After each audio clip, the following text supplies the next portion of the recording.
തമിഴ്നാട്ടിൽ വീണ്ടും ദുരഭിമാനക്കൊല. കടലൂർ ചിദംബരത്ത് അച്ഛൻ മകളെ കഴുത്തറുത്ത് കൊന്നു.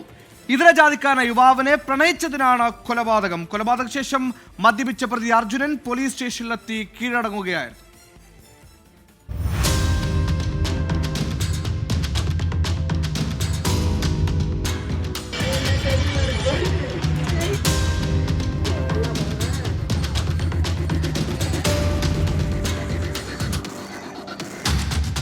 കലൂർ മടപ്പുറം സ്വദേശി അബിതയെയാണ് പിതാവ് അർജുനൻ കഴുത്തറുത്ത് കൊലപ്പെടുത്തിയത്.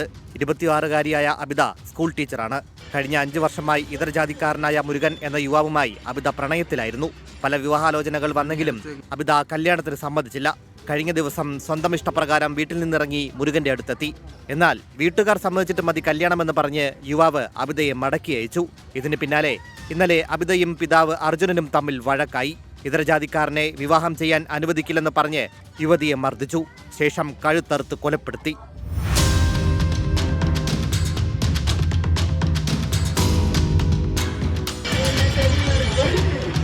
കൊലപാതകത്തിന് ശേഷം അർജുനൻ തന്നെ സ്റ്റേഷനിലെത്തി കീഴടങ്ങുകയായിരുന്നു. ഇതിനുശേഷമാണ് നാട്ടുകാരുൾപ്പെടെ വിവരമറിയുന്നത്. സംഭവശേഷം മദ്യപിച്ചാണ് ഇയാൾ സ്റ്റേഷനിലെത്തിയത്. കൊലപാതകത്തിന് ഉപയോഗിച്ച കത്തിയും കഴുകി വൃത്തിയാക്കിയിരുന്നു. 24 ചെന്നൈ.